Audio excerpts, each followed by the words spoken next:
Previously on DC Secret Files. I'm your regular host, Diablo Frank. I'm Ed Moore. This show is a sort of authorized continuation of Rob Kelly and the Irredeemable Shag's Who's Who podcast, which covered the DC Comics maxi series that married new art to a brief encyclopedic entry on their characters and concepts, up until around the year 1992 in their publication history. As with that show, this one will be two fanboys talking about DC properties. Speed Saunders, Dollman, Green Lantern, Alan Scott. DC's Atlantis, Slam Bradley also. We'll be using the entries from the successor volume, the series of Secret Files and Origins specials that ran from 1997 until 2010, plus a lot of supplemental reference material to bridge the gap. Along those same lines, we don't even have an actual Secret Files comic to cover in this episode, so the entries we're discussing will come from a variety of sources, not a single book. I've been assigned to debrief you on DC Universe Legacies #1. The B cover I prefer more, the Jones cover. It is much more, to me, dramatic. Plus, it has one of my favorite characters almost front and center in Dr. Fate. So I really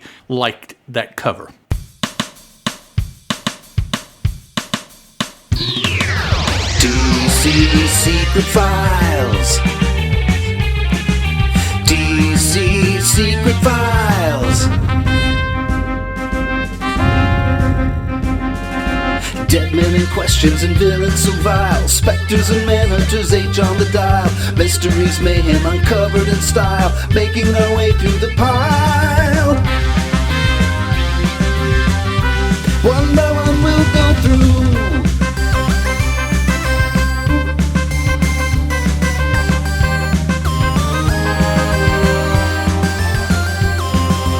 DC Secret Files.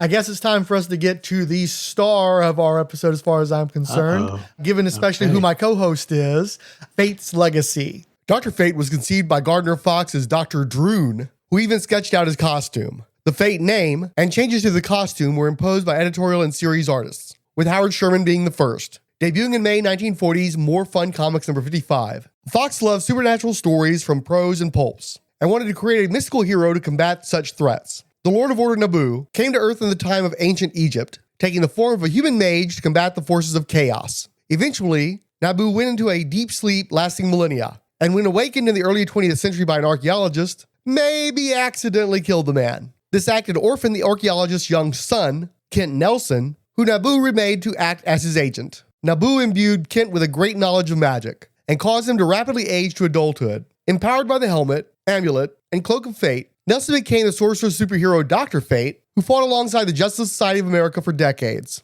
Along the way, Kent met and fell in love with Enza Kramer. Kent and Enza married, and she came to live with him in the Tower of Fate, a nexus point of realities and a stone castle located in Salem, Massachusetts. For the first year in More Fun Comics, the Spectre only ceded the cover to Fate twice, but in the second year, Dr. Fate dominated the covers. Then Green Arrow and Speedy evicted both through number 103. Only allowing Johnny Quick to take over for a couple of covers. Dr. Fate was in 44 of those issues, and was a co-founder of the JSA, appearing in 18 issues of All-Star Comics. Both of Fate's runs ended in 1944, and then he was gone until 1963's Crisis on Earth 1, in Justice League of America number 21. Dr. Fate was a stalwart of the JLA-JSA annual team-ups, appearing in 39 issues through 1985. Fate nearly doubled his All-Star Comics run when the title was revived from 1976 through 1978. And then beginning in 1981, he was in 35 issues of All-Star Squadron. Dr. Fate was given a number of solo and duo tryouts over the years, but most notably started a backup strip in The Flash,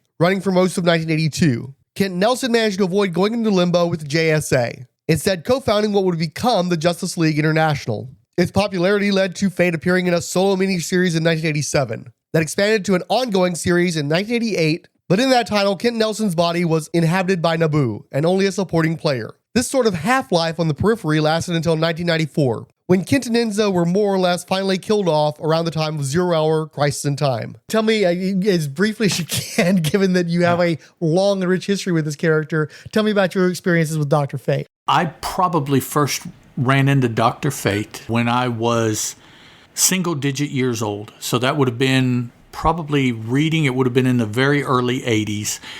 DC was producing reprints of adventure comics in digests that were available mass market. And the grocery store that we shopped at the time in a little town here in southern West Virginia, which is where I have lived and am still living, not in the same town, but in southern West Virginia, the food market was called A&P. Now, there's probably a lot of folks that still remember A&P. Off the rack, I bought over several months these copies of the digest of particular Adventure Comics reprints. Now, the Dr. Fate and the Spectre stories that were in those are what has stuck in my mind. Unfortunately, I have never been able to specifically track down what those books were to be able to reference them intelligently, other than just remembering what was in it and how that impressed upon me moving forward. So that would have been in the late 70s, early 80s via reprints, my first exposure to Dr. Fate. Now, after that, I have always had a leaning towards magical characters. For a period of time when I was in junior high, high school, and my early college years, anytime I picked up a prose novel, all I read was high fantasy because of the magical aspects that you're most likely to run into there. So that side of popular culture has always been something that has piqued my interest. It's no different with comic books. I have always leaned towards magical characters, even if I haven't stayed with them. A new magical character or a new book of a magical character that I'm familiar with is something that I try, and then based on whatever, I keep up with it or not. So Dr. Fate, probably because of when I was first exposed to him, even more so than the Spectre. My interest in the Spectre has fallen off. I have read several volumes of his book as they have come out, the most recent one being part of, was it the New 52 that the Spectre had a book? I believe so. It was an anthology, so it didn't have the title The Spectre, but Jim Corrigan. It was like more about Jim Corrigan or something like that, I think. Yeah, well, and then they also had a replacement Spectre who was in an anthology, so we might be talking about two different volumes now to think about it. My expertise in the New 52 is not, there is no expertise. Yeah. I'll just have to copy that. Okay, fair enough. I throw it out there merely as maybe a touchstone to try to bring in those people who aren't familiar completely with other stuff that I'm talking about, but I don't know too much about what I'm talking about with the New 52. But Dr. Fate, Kent Nelson, Inza, Linda, Nabu, even the Jared Stevens stuff, it appealed to me in a way. I mean, it was very 90s, much as every other comic book coming out at the time, particularly the big companies. They hit this thing in the 90s and they were all very similar. The most recent issues where the Dr. Fate character is more tied into Muslim mythology and then kind of Egyptian by around the corner connection, whereas a lot of his initial connection was through Egyptian, because that's what the character of Nabu was an Egyptian priest who is still around and still used, but one of the subsequent characters that has been called Dr. Fate has been a youngish Muslim gentleman. The storyline has curved over to incorporate Muslim mythology and theology and things like that. Even that has interested me, even though I have very little knowledge of that, being a white Anglo-Saxon Protestant male. Short of doing it myself, my everyday exposure is very limited to Muslim society and belief systems. I think Dr. Fate is cool. That's all I can say. I do like leaning into the Egyptian qualities. I'm not so much into Niazi Norales running around in a hoodie and sneakers and stuff. I want my Dr. Fate to look like Dr. Fate. That's the problem I have with Jared Stevens, is that, with the knives and the tattoos and stuff, Dr. Fate has such an extraordinary visual that anytime you get away from that, I have a problem with it. But also, I think in more recent years, you've seen them take the Egyptian version of the character and give him just a more ornate, more Egyptian-influenced costume, and still having it be the blue and the gold, and bringing in the aspects that look so great from the Golden Age, while modernizing it the way you need to if you're going to adapt it into film, which they did, and it looked pretty darn good, actually. Compared to other attempts for other characters, I thought it looked really good. And I'm glad to hear that you weren't totally put off by Jared Stevens. I think that there's a lot to be found in his series that's good. I don't necessarily like him as Fate, but I think there's a lot of Fate-like stuff that I liked within his series. Well, I think if you look at the entirety of the character. It was a good hold on the character over the course of time that it was written the way it was written.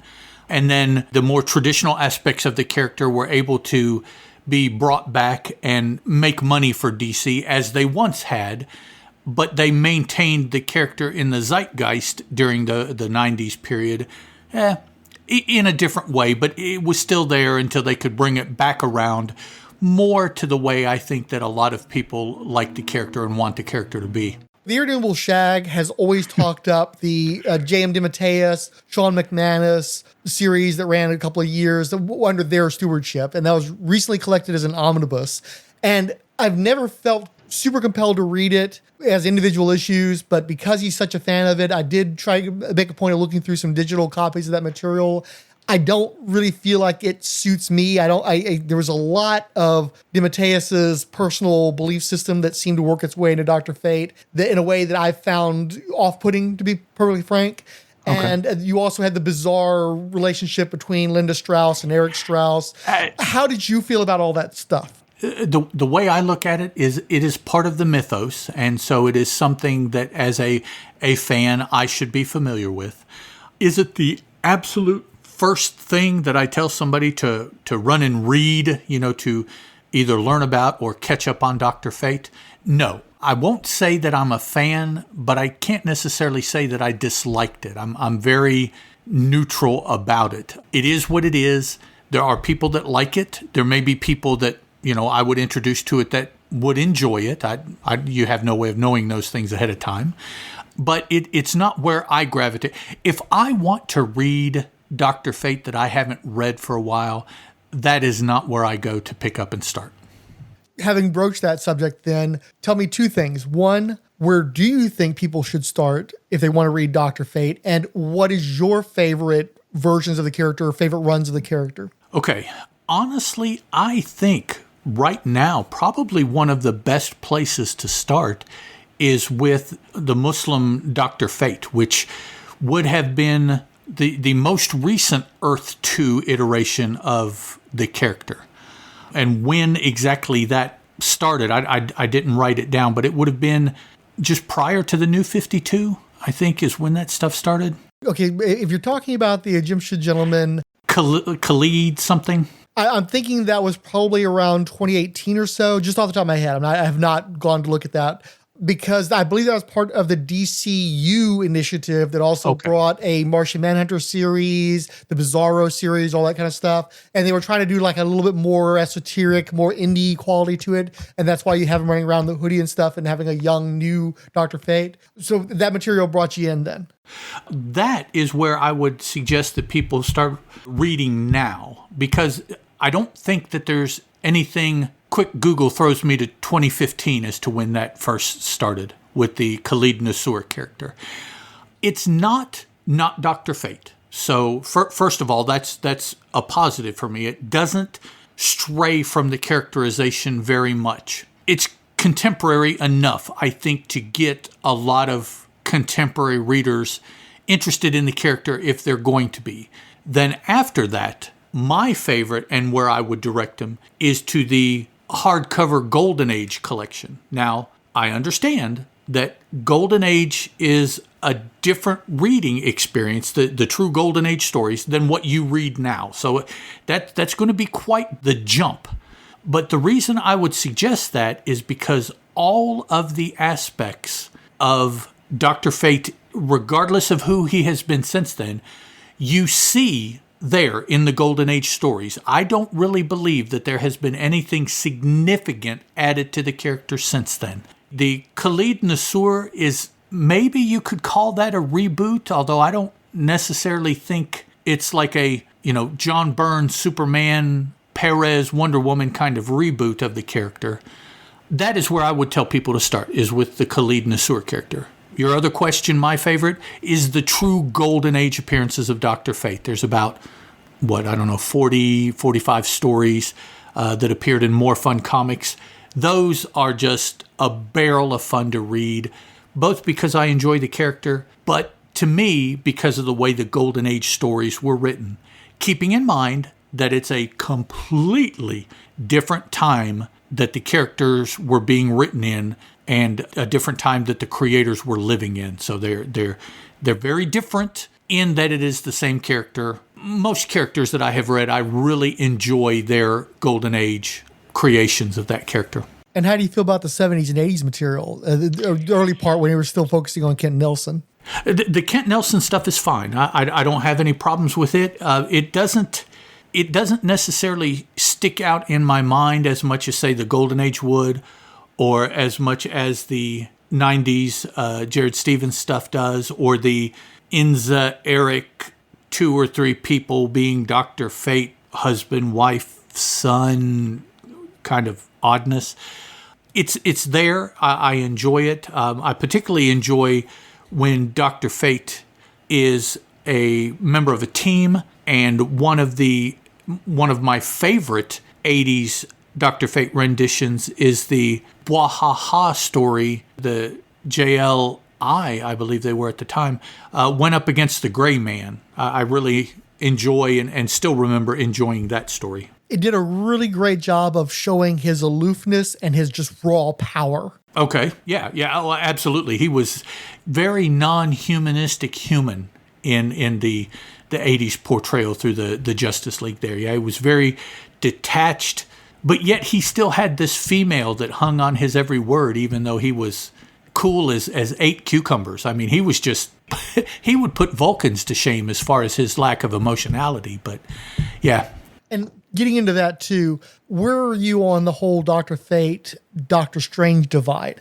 I never really have sensed more than just on the surface similarities between the characters. Is that what you're alluding to? That people who think that they're the same character just for different companies? Something like that. Yeah, I wanted to see, because I think that if you get to the core Dr. Fate, what's appealing about him is very different than what's appealing about Doctor Strange. I like both characters.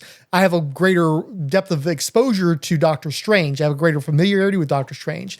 But part of what I like about Dr. Fate, when he's, to my mind, handled correctly, is that despite them both being very powerful mages, they are otherwise very different. Even in the context of Inza Nelsa is a major part of Dr. Fate's lore, and characters like Clea are a big part of Doctor Strange, but they're not similar either.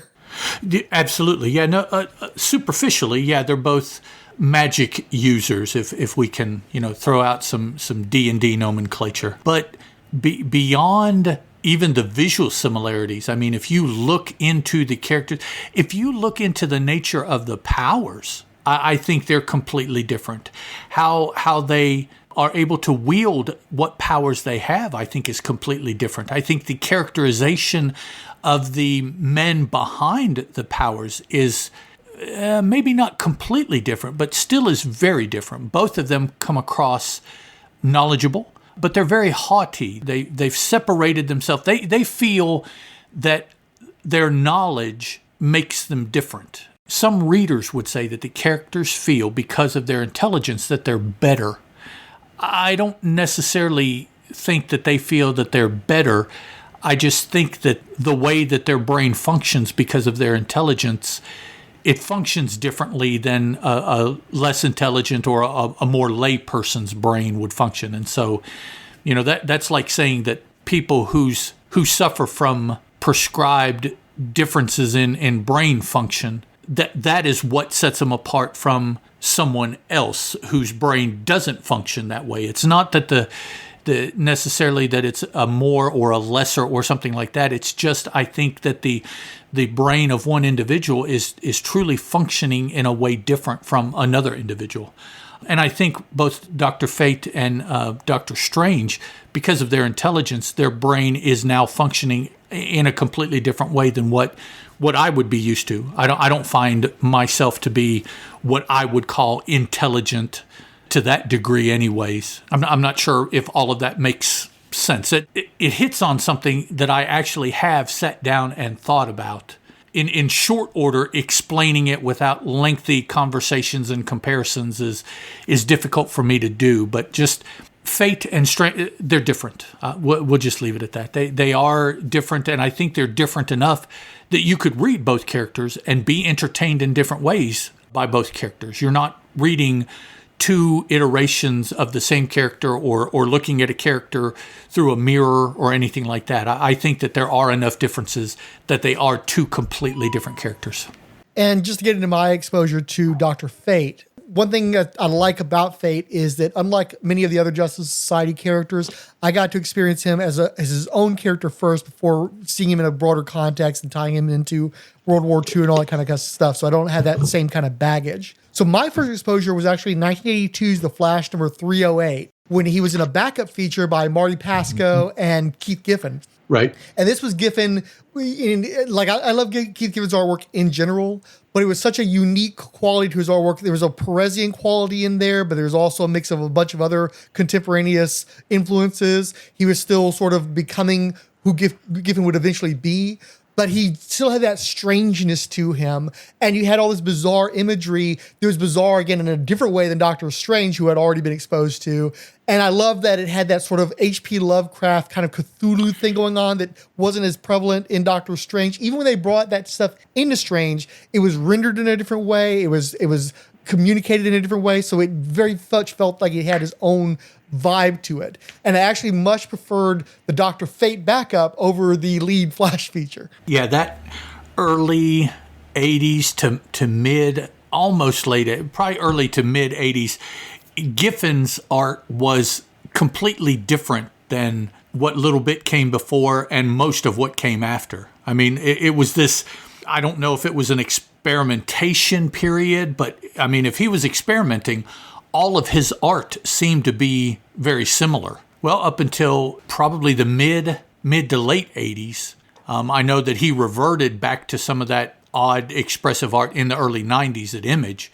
So it's a definite period of Giffen art that he did that Dr. Fate stuff in for sure. And then after that, there was 1983's All-Star Squadron number 24, the only issue I bought new.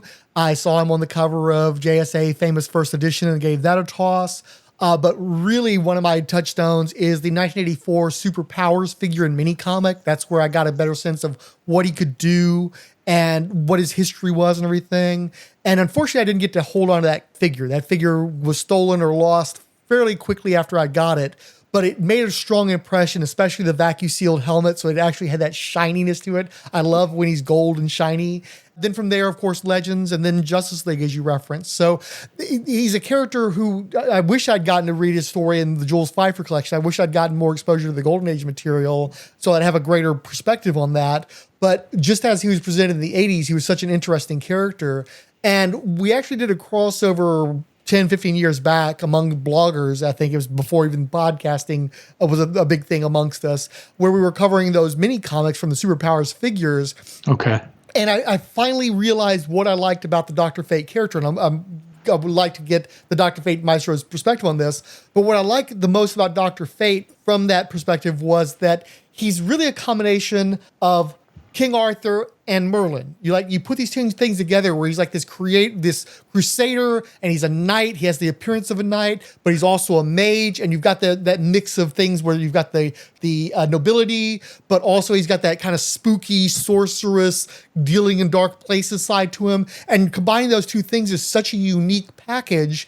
I can't think of any other character that does that. And so for me, that's one of my big ends to that character and what makes him a character that I think still deserves exploration nearly 100 years into his existence, because that's such a distinct flavor from any other hero out there. Okay.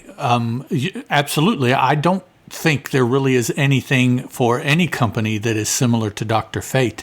I'm not sure I had necessarily considered a resemblance to Arthurian legend, but I definitely can see that. Definitely saying that Dr. Fate represents a knight of something, which, of course, once you get into the character, you could say that being a Lord of Order, or rather, is that a Lord of Chaos? And yeah, that's up for debate. But he is a representative. He is an avatar.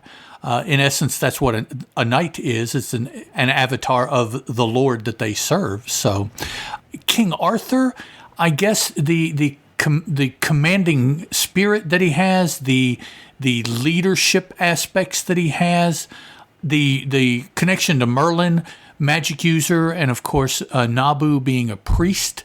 There are thoughts that Merlin was a priest of a particular religious order. So, okay, I could see that they're looking back and thinking 1940 is when he was created. I think the late 30s in a lot of popular prose and movies and whatnot, that Arthurian legend was kind of on a hot streak. So it could have been something that was influencing the creator at the time, even subconsciously, just from exposure.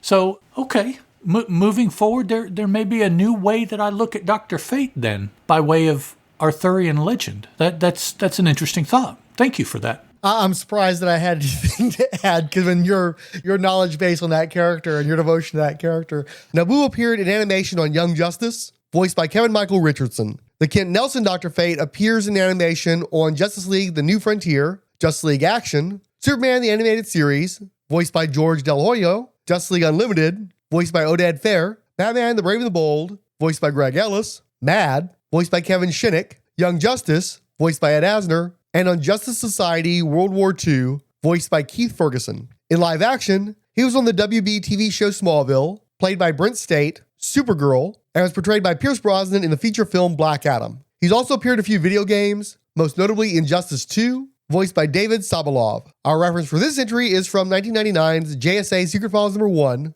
written by James Robinson and David Goyer, drawn by Enrique Alcatena, with colors by Carla Feeney and Digital Chameleon. It features the classic full mask Dr. Fate, floating in a lotus position with both hands extended to cast the spell, an energy Ankh appearing behind him. At the upper left is an image of Jared Stevens' face, and the upper right shows the Linda Strauss Fate. At the bottom is Nabu, in ancient Egypt, seemingly casting a wind spell around hieroglyphics. What do you think about the entry art? That probably touches on most everything that is fundamental to the character, I think.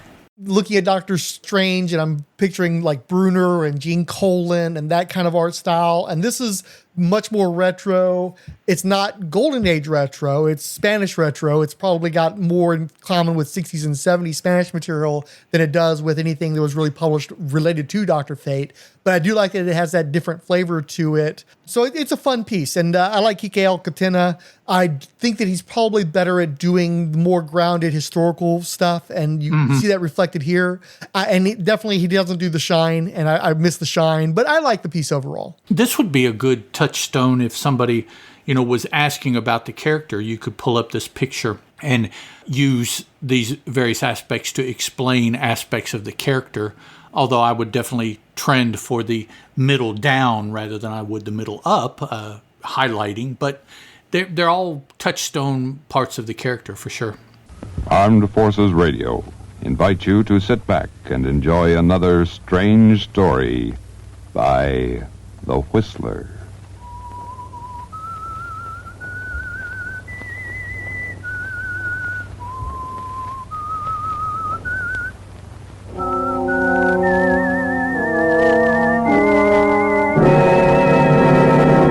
I am the Whistler, and I know many things, for I walk by night.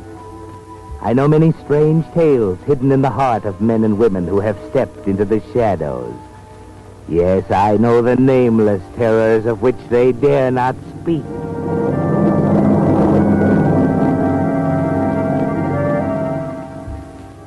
Howdy folks, my name is Ed Moore, and this is the Lords of Order, the Dr. Fate podcast. Dr. Fate's a Golden Age DC hero. He was created by Gardner Fox and Howard Sherman. He first appeared in More Fun Comics 55, dated May 1940, was a founding member of the JSA. Now, why Dr. Fate? Dr. Fate is a pretty cool character. I'll take an opportunity to read about him, to learn about him, and in the process, I'll be able to share that with anybody that wants to listen along on the journey. I'll be talking about one book per episode, so the episode should be relatively short. The website that the show will go up on is bigtimenoise.com/Dr. Fate. That's part of the Deliberate Noise Network. The Lords of Fate, I've set up a Facebook and a Google Plus page for those, so you'll be able to leave comments, and I'll post when shows go live on there also. And if you do want to get in touch with me over Twitter, you can use Teal Productions, Teal.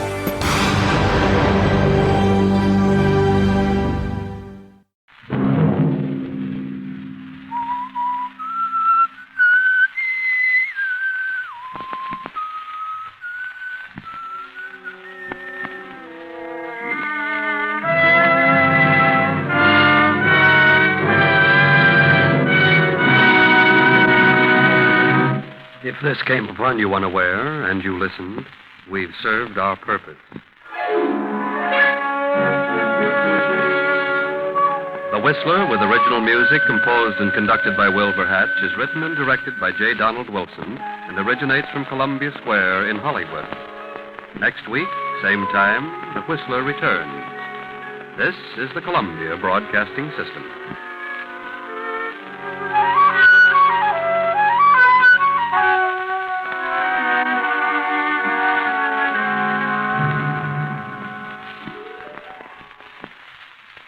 One more time. Did you ever read any of the Jeff Rovin books? No. Last time, looking at the Encyclopedia of Superheroes by Jeff Rovin, The Spectre, Alter Ego Jim Corrigan, first appearance 1940, More Fun Comics number 52, Occupation Detective, Biography. When the Gat Benson gang gets its hands on Jim Corrigan and his girlfriend Clarice Winston, they put the detective in a barrel of cement and toss him in the river, where he perishes. But arriving in the hereafter, Corrigan is informed by a strange voice, quote unquote, that he must go back as a ghost to continue his good work against crime. Jim Corrigan's body is revived and the ghost inhabits it, wearing a costume in order to keep the Corrigan identity as a cover. As the Spectre, the ghost emerges to battle both mortal and immortal foes alike. As the Spectre, Corrigan's powers are virtually limitless. He can fly, travel through different dimensions, expand so that he's larger than a galaxy, stop bullets, smother explosions with his cloak, question murder victims about their demise, paralyze foes, pass through solid objects, transmute matter, fire into ice,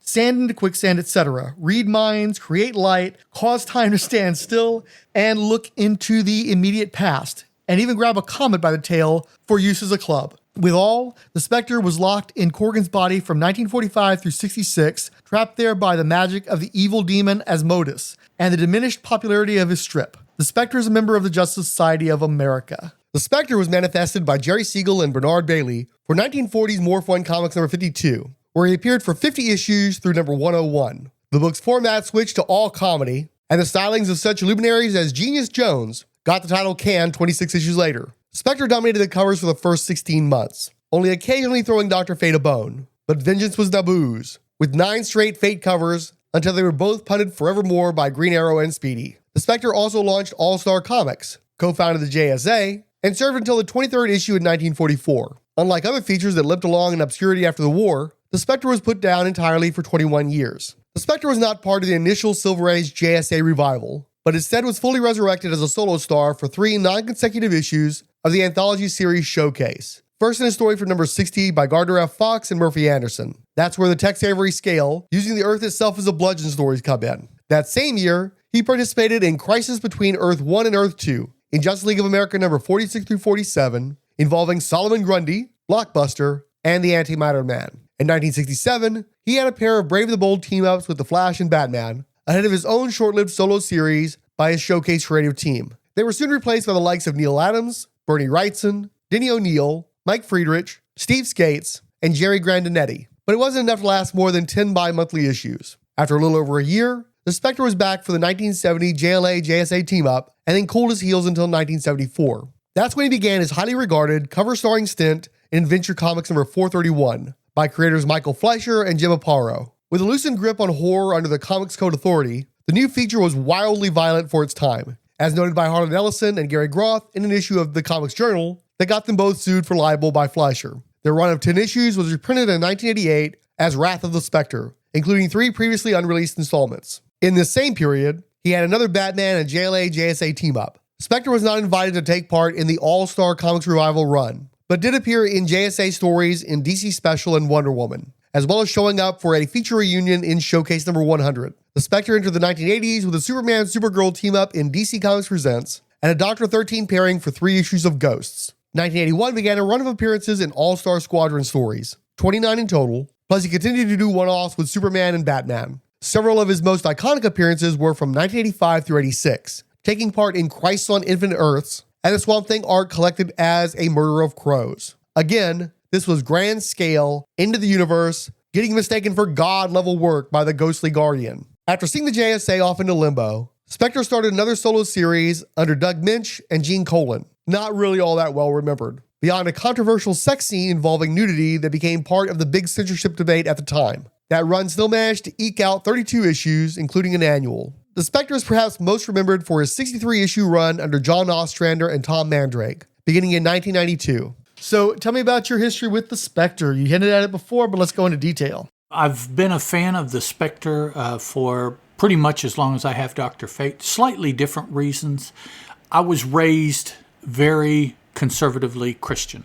So Dr. Fate appealed to me, the magical aspects, because that was something that was not kosher in my upbringing. Spectre, on the other hand, being described as the wrath of God, was something that, even though it was fictional, kind of tended more towards the types of things that I was, quote unquote, taught or exposed to in my early Christian upbringing as a child. So being the wrath of God made Spectre something that I wanted to follow and was interesting to me, like I say, in a completely different manner than Dr. Fate. I was raised Baptist, but it never took. Like from the very beginning, I was like, I was questioning, and that never goes over well in Sunday school at a Baptist church. Oh yeah, no. I've been asked to leave church a couple of times. Wow. Yeah. Okay. So no, definitely, it's not my place, but I'm familiar with the worldview. But so that would be actually something of a barrier for me with the Spectre, is that very wrath of God. Some people would say Old Testament mentality. I think it's interesting because it's so unique to a comic book character. Like, you've got people who do the whole vengeance thing, but not at that scale, not with that sort of authoritative force as the wrath of God, the being that most people on the earth worship. You know, they're like, if you combine Judaism, Christianity, and Islam, between those three, it's like, oh yeah, the guy you believe in, this is his number one agent and punisher of mankind. So yeah, the Spectre is very Old Testament for sure. I would say too, it's such a striking visual. Like, I love the green and white. I love how spare it is. Whenever they've tried to jazz it up more, I understand the desire to do that, to make it more modern.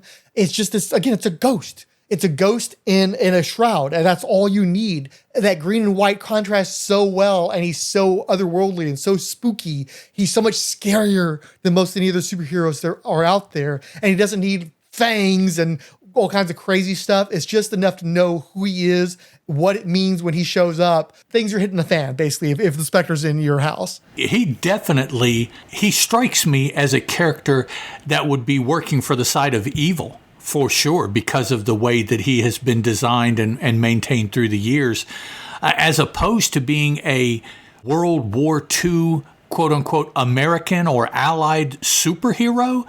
His visual certainly doesn't fit that.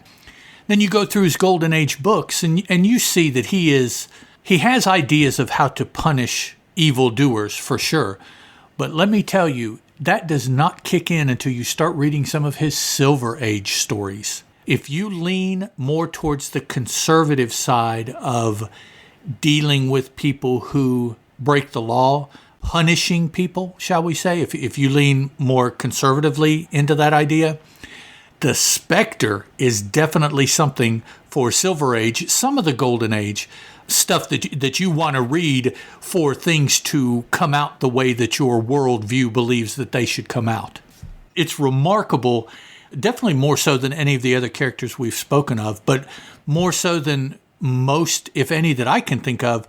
The Spectre, being a superhero, just seems antithetical. It just, what he does and how he acts and being called a superhero, he's almost the equivalent of one of the conceptual beings that we run into a lot in Marvel comics. He embodies a concept. That concept is not superhero. It's a different concept. Vengeance, maybe. I'm not sure. I'd have to think about that. But he's much more that type of being, I think, than a superhero as far as the traditional sense of the word.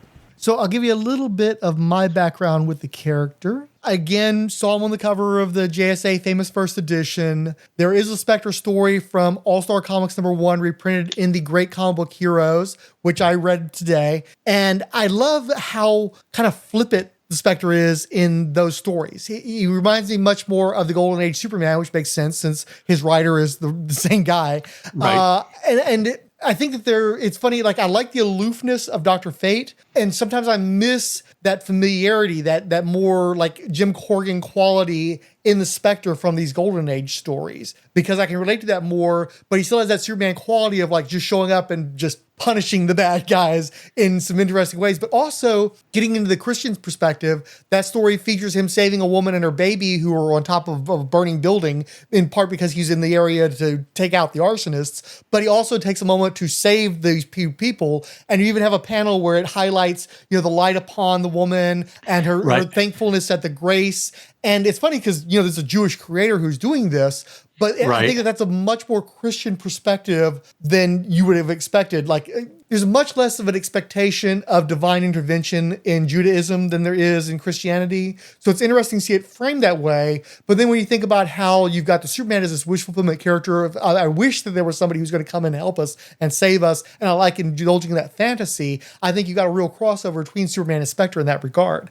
It definitely is perhaps opposite sides of the same coin, but not opposite as in completely good and bad, but an opposite as far as what the creator is intending to portray from the character. I think the Spectre, in most ways, I think the Spectre is more powerful than Superman. So there's that to begin with. The more humanization of the type character, I think, comes out in the Spectre also more than it does Superman. Superman always seems alien. He always seems over there. Even as Clark Kent, it doesn't matter. There's always this separation. But you see aspects of the Spectre's character where he tries to not be that way, even though everything about him is that way. I mean, being the wrath of God, he has nothing in common with humanity.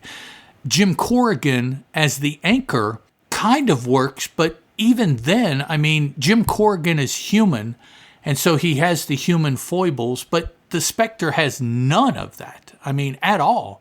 So even that, to me, trying to more humanize the character, I guess in response to making it more approachable by the readers, something in common, I don't know even that works, because the things that the Spectre can do or should be able to do, a lot of which we never see because it's just too extreme, just seems in my mind to separate him, but in a different way from what Superman separates, if that makes sense. No, absolutely. I want to see that Spectre. I want to see that incredibly powerful Spectre, and I want the writers to meet the challenge of figuring out how to do continuing narrative storytelling about that kind of character.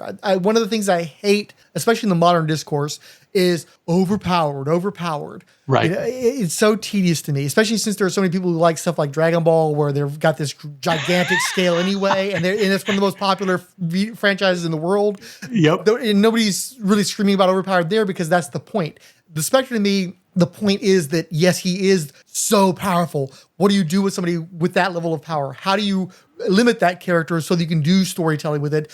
Do you limit the character? Do you go ahead and do like they did in the Silver Age, where people are smashing planets on each other's heads because they're just working at that scale? I want that level of imagination. And it's tricky because I understand a lot of times they try to make the DC universe fit into a Marvel universe box. And I think what makes that universe interesting is the ability to have these sort of grand, fantastical notions that are supposed to be able to relate with one another, and they have their own rules. Spectre has his own rule set. It's not necessarily Batman's rule set, and you need somebody like a Bob Haney sometimes to make those two things work together when they have to. But let's not fixate on, it all has to fit together and everybody has to be on the same scale. It has to work for my role-playing game stats. It's like, no, let's have unfettered imagination. Let's tell the best Spectre stories we can and worry about the fanboy lamenting about, well, but this counteracts this over here. It's like, just tell the story. Give me a great Spectre story. That's what's important to me. A series, and this is where we jump into the Tom Mandrake series, being probably my favorite Spectre. Probably my favorite Spectre that I remember reading. I haven't read all of his stuff. I read the entire run where Hal Jordan was the Spectre. That was interesting. Did you read any of that? I read as much as I was inclined to. Let's put it that way. Okay. That was an interesting take on the Spectre because it was very much more introspective because the Spectre was so powerful. But I thought it did raise some interesting, they did tackle some interesting concepts. It was not a superhero Spectre story by any means, but it was interesting, particularly with Jim Corrigan before, and then Crispus Allen after, and then now I believe it's Jim Corrigan again, more the typical Golden Age rule Spectre than what the Hal Jordan Spectre was kind of like the Jared Stevens Dr. Fate. It was this bridge where they tried something, but the old traditional way that they got away from is what everybody wanted, so they got back to it. So you referenced your affection for the Tom Mandrake, a John Ostrander series, and we have that reflected here. Our reference is actually a trading card this time. It's from the 1994 Skybox Master Series, card 55, rendered by Tom Mandrake. The set was painted. I don't know if this is quite a painting. It looks like it's a little bit more like line art, and it definitely looks more like line art than pretty much anything else in the set. But it's really interesting because, again, you've got this very Spawn-like, crazy-caped Spectre flying up amidst all these, the dead, essentially. You've got skeletons with eyeballs. You've got desiccated corpses, but they all seem to be animated to some fashion, and they're all mingled in with the Spectre. It reminds me a lot of the glow-in-the-dark cover they did for the comic book, where I think, if I remember correctly, you couldn't see them when you had the light of day on it, but then when you took it into a dark room, you'd have all these spectral, skeletal images. Was that not the same image? I mean, this definitely strikes me as an image I've seen as a cover. It's not the same, because I think they did a couple of glow-in-the-dark covers over the course of the series. And the first issue was just him standing there against a black background. And I think then you'd see the skeleton in glow in the dark. Okay. But then they did a later one where I think he was surrounded by ghosts and such. So this is very much a playing upon that theme, but the image is exclusive to the card art. Oh, okay. Okay. Yeah. Very, very, even though he's not doing anything, the card art definitely relates the character of the Spectre, the kind of creature that he is, I think. Scariest dude in booties ever. Oh, absolutely. Don't forget about the hood with the widow's peak on it that comes down. Yeah, it's he's something else. Fun character. It's Silver Age. He just didn't do that too much early in the Golden Age. It started going that way, but his Silver Age stuff, man, he just went hog wild on a fitting punishment. Just, wow. Well, I mean, I love Murphy Anderson on the Showcase, I think it was, the 3 or so issues they did there. And then I think they had the late 60s series, but the one that most people think about is Michael Fleischer and Jim Aparo in the 70s when they really dug into the horror. And it was funny because, again, Tom Mandrake's stuff is very moody, very Gene Colan influenced. And that's a take. And it's actually, Gray Morrow did the 80s series, and they're fairly in the same spectrum of comic illustration, that very much like gray tone, very graphite heavy. And then you've got Jim Aparo, who's extremely cartoony and extremely more caricaturish. And I would honestly say that the horror is more striking in his artwork because he'd have those dead-eyed people as their limbs are getting chopped off or they're getting cut with scissors or melting. The body horror, Jim Aparo just sold it so well, in part because he was such a contrast to his accessible, friendly art style. Yeah, absolutely. I completely agree. Now we're on to the B story from DC Universe Legacies #1, Snapshot Reflection by Len Wein, J.G. Jones, Alex Sinclair, and Rob Lee. The Grand Comics Database synopsis reads, Scoop Scanlon and Rusty James investigate reports of an early adventure of Dr. Fate and of the Spectre. It recalls a Dr. Fate story from More Fun Comics number 63 and a Spectre story from More Fun Comics number 60, though with several alterations. Scoop Scanlon had his own series that appeared in the first 13 issues of Action Comics and in New York's World's Fair #1. I have a podcast talking about Dr. Fate, for those of you that might not know, called Lords of Order. And in episode 27, I discussed Dr. Fate's appearance in My Fun Comics 63. That appearance, My Fun Comics 63, is the Dr. Fate appearance that is referenced in this second story of the Legacies book that we're looking at. Dr. Fate and the Spectre are the two main. They're not even necessarily the protagonist of the story, because the story is being told by a couple newsmen, or one newspaper person, and one, I'm not sure what else he is. Maybe he's a policeman. But they're talking about, one of them is talking about an appearance of this mystery man, Dr. Fate, and another appearance by this mystery man named the Spectre. Actually, those two appearances that are referenced are 3 issues apart of More Fun Comics. Interesting, Dr. Fate, that was an appearance of Dr. Fate while he was still going up against mostly mobsters, or mostly bad guys, which just about all of the Golden Age characters started out that way. Even Superman, believe it or not, started out fighting just mobsters and evildoers and people who were stamping down on the back of the necks of the good people, however you can imagine they were doing it. That was the first run of bad guys, and this was another example of that Dr. Fate encountered. He was messing with some magics that he shouldn't have, and he wasn't able to wield them when he wanted to. Dr. Fate subsequently turned him into a human match, not on purpose, but that is the ultimate outcome. I believe the gentleman would appear later on in maybe a Silver Age story for Dr. Fate. But that was what that reference was. For those that want to hear my thoughts about his the appearance that is being referenced, episode 27 of Lords of Order podcast. In my brain, we talked earlier about old man perspective and just a greater expanse of time that you have as a frame of reference. It kills me that this book that I perceive as a new comic is from 15 years ago. Mm-hmm. And I'm sorry, but comics don't look like this anymore. I think that you reached a peak of just the level of detailing and the quality of the work. I'm sorry to modern creators. I think that a lot of these guys are having to make their money outside of comics. They're having to do commissions and things like that, and they're just not able to put this kind of effort into comic books anymore because the comics don't pay them enough to do that. And more than tariffs and trade wars and printing issues and everything else, I think that what could kill the comic industry is that the comic industry can't afford to pay artists to do their best work anymore. And it kills me that comic books just don't look this good anymore. Okay, I agree up to a point. As far as the way it looks, yes, you are 100%, I think. There is not very many books out that look like this. And if they are, and I think this is the key, you mentioned the money. Of course, financially, that's a big issue.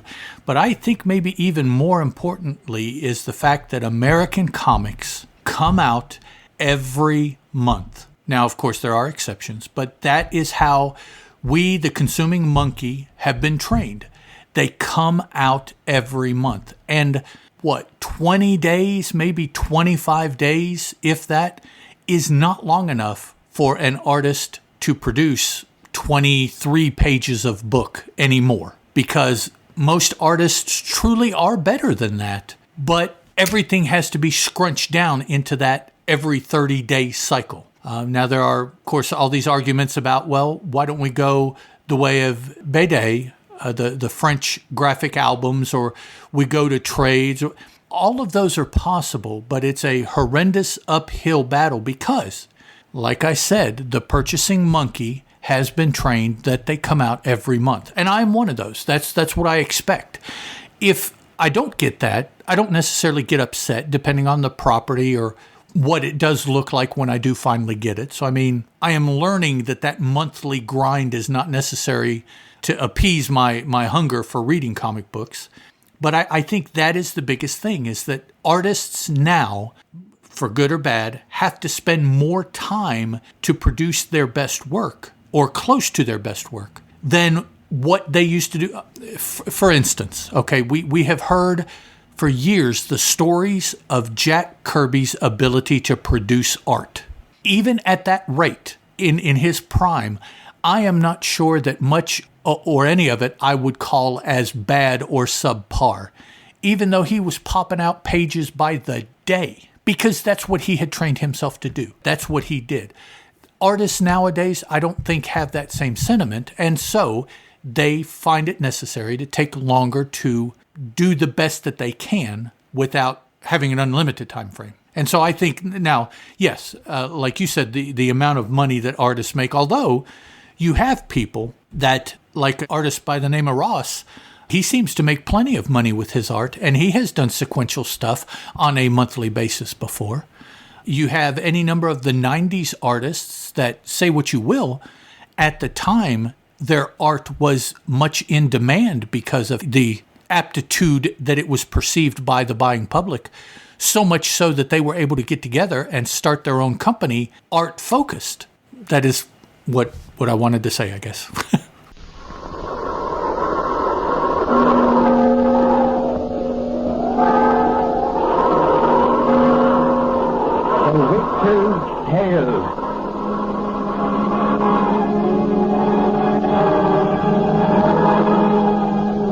Fascination, chilling tales told by old Nancy, the witch of Salem, and Satan, her wise black cat. They are waiting for you, now.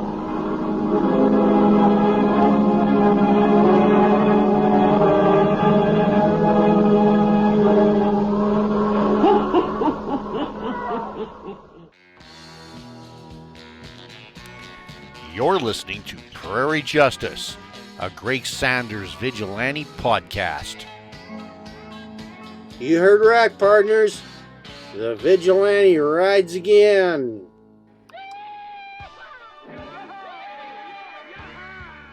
From across the western plains and into the streamlined east flashes a mystery rider symbolic of the spirit of frontier America, the vigilante, heroic champion of law and order, who battles 20th century criminals with weapons of the range in a ceaseless one-man stampede against all lawlessness.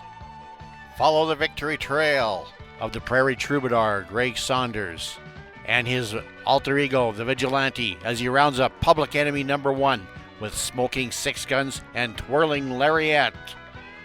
Meanwhile, back at the ranch, Prairie Justice, the Greg Saunders Vigilante podcast, climbs into the saddle on Podbean and Apple Podcasts.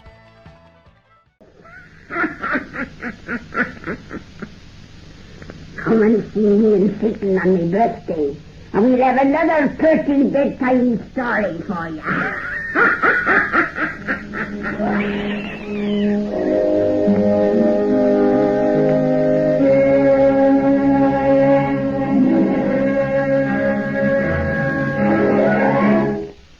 Wildcat is sort of a reverse Daredevil, in that his father saw himself as too buttoned up and wimpy, so he made sure his boy was trained up to be tough and a world-class athlete. But Ted Grant wanted to defy his father to become a doctor, except his parents died and left him in dire straits, so he turned to boxing. Worse, his promoter wanted to guarantee Ted a win, and planted a drug needle in his boxing glove, but his opponent accidentally overdosed and died. Accused of murder, the real killers decided that they needed to make sure Ted never made it to trial, but in another cock-up, Ted escaped custody. Inspired by some kids' comics, specifically Green Lantern, Ted Grant created a costume dual identity to gather evidence of his innocence, and accomplishing that, decided to keep up the superhero gig indefinitely. Wildcat was created by the seminal Batman writer Bill Finger and future Dondi comic strip artist Erwin Hasen for 1942 Sensation Comics #1. This was, of course, also the cover debut of Wonder Woman as a star feature in an anthology that Wildcat bookends, sandwiching the Black Pirate, Mr. Terrific, the Gay Ghost, and Little Boy Blue. Wildcat was in the first 90 issues of Sensation Comics, but never once made the cover, despite outliving every other one of those sandwiched features. He was also in the first couple issues of Comic Cavalcade, the one issue of Big All-American Comic Book, and a couple issues of All-Star Comics as a fill-in substitute for other members of the JSA. It's pretty much a retcon that he was some key member of the team in the Golden Age. After his 1949 bow, he didn't come back until 1965's The Brave and the Bold #62, and even then, only as a guest star in a Starman Black Canary team-up story. Wildcat did make the 1966 through 68 JLA-JSA team-ups, had another guest spot in an issue of the Spectre, and then made the 1970, 72, and 75 JLA-JSA meetups. His real breakout was in the 1976 All-Star Comics Revival, in which he was in all but the final issue, and that's what secured him a place as a JSA constant. Roy Thomas wasn't fooled, so Wildcat only appeared sporadically in All-Star Squadron and Infinity Incorporated. And then in Crisis on Infinite Earths, he crippled Ted and replaced him with a Latina named Yolanda Montez. But as they say, Ted got better, and when Yolanda was killed by Eclipso, he was on hand to serve in the early 90s incarnation of the JSA. I also have to point out, since pre-Crisis fans swear up and down that the multiverse wasn't confusing, that there was also an Earth 1 Wildcat. He was a Brave and the Bold favorite, teaming up with Batman 5 times in 6 years in the 70s. Plus, he got in a fight with the Creeper in Super Team Family number 2. I think all that took place on Earth B, for Bob Haney ain't care about no continuity. I'll have to deal with at least one more Wildcat secret file, so I'll save the rest for another time. Go off. What can you tell me about Wildcat? Longtime fan. I don't know exactly when I first was exposed to Wildcat. It probably had something to do with JSA connection. Sensation Comics is actually a hole in my reading. That is the Wonder Woman side of things. And I haven't read much Golden Age Wonder Woman. It is definitely on my immediate list. Actually, I just was looking into purchasing some books earlier today to start filling that hole. I say Wonder Woman because she was part of Sensation Comics. Sensation Comics, which I didn't know until relatively recently, was an anthology book. I thought it was a Wonder Woman book, but come to find out it was an anthology book back in the 40s. And so that's where Wildcat first appeared. I probably in the early 80s, when I had much exposure to the JSA, would have been my first time running into Wildcat. Since then, I have gone back and read some of his Golden Age stuff, but most of the stuff that I know about Wildcat is Silver, Bronze, and up to now. I'm like you. I didn't have a ton of early exposure to Wildcat. There may have been a copy of the famous first edition Treasury for Sensation Comics at the same Woolworths that I saw the other ones at. I think that there was. I think I have a vague recollection of seeing that Harry G. Peter artwork and being like, this is weird. This is odd. I don't know that I got deep enough into it to have seen the original Wildcat story, though. So more likely, I saw him in the DC Sampler from 1983. Definitely saw him in the Last Days of the Justice Society of America special After the Crisis. And I do own a copy of the Treasury edition now. Looking at the splash page, it's so incredible. It looks so much better than most Golden Age comic books of this time period. I can totally see why Alex Toth was over the moon for Erwin Hastings' work on Wildcat.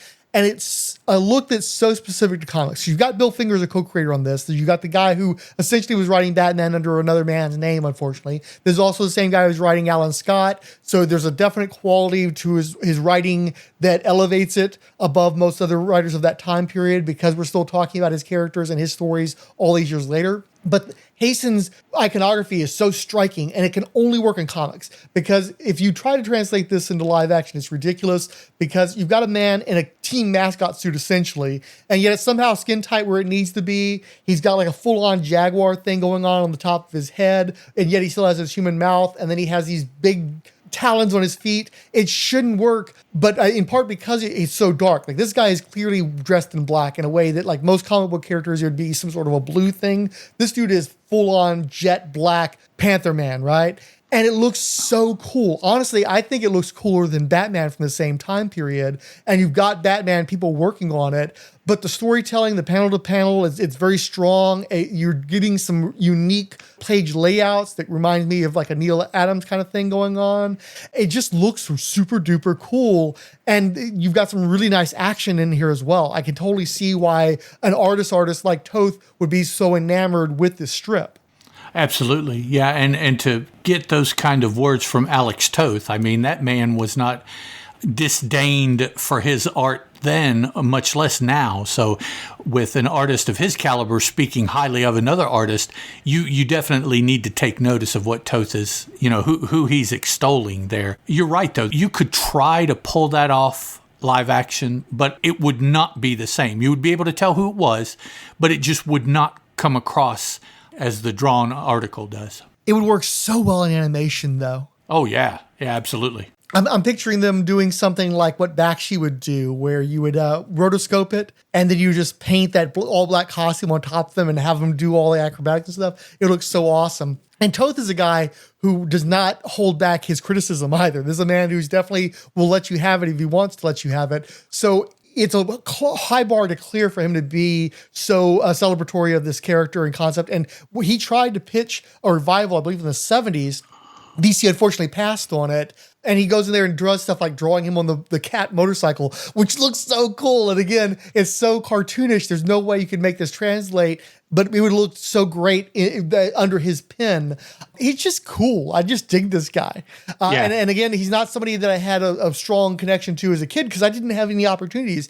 His whole thing has been the Justice Society for so long. And because All-Star Squadron, for instance, wasn't really a Justice Society book, I didn't have a ton of exposure to him then either. Really, a lot of my exposure to him was in the 90s. But going back and looking at this classic material, I just really dig it. I dig his whole thing. And I love that he's so intrinsically comic booky. I'm not worried about fan casting him for some movie because he doesn't work as a movie. He's a pure comic character. True. Yeah, that it is something made for and really can only be pulled off in a comic book. I think we claim Wildcat. Nobody else really is going to be able to do it as well as our people can in comic books. And also in film, the whole thing with the boxer framed and has to clear his name and all that kind of thing, it's really not that far removed from something you actually have in cinema. What makes it distinct is taking something from cinema and implanting it in comic books. That's the spin. So again, I don't need to see him in mass media. He's taking something from another medium and planting it into comic books, and it works. It's a cool origin, and I like how he's connected to so many different characters, especially the whole retcon where he trains Batman and Catwoman, all that kind of stuff, and taking advantage of him being a Golden Age character. But I like the fact that his whole thing is he's just a really good boxer who can manage to, keep up that physicality in a team mascot suit. He truly embodies, I think, the superhero, because he is even more quote unquote ordinary than what Batman is, because Wildcat doesn't have the brains that Batman does to strategize his way out of anything. Wildcat wades in with his fists and he gets knocked out or he wades out. That is him. That is all there is to it. He knows whether he can or cannot defeat somebody. He always knows what the odds are because he knows what he is capable of doing. Regardless, he does what he feels is right. The outcome is not the point. Doing what is right is the point. And that probably is the most superhero concept that I can think of.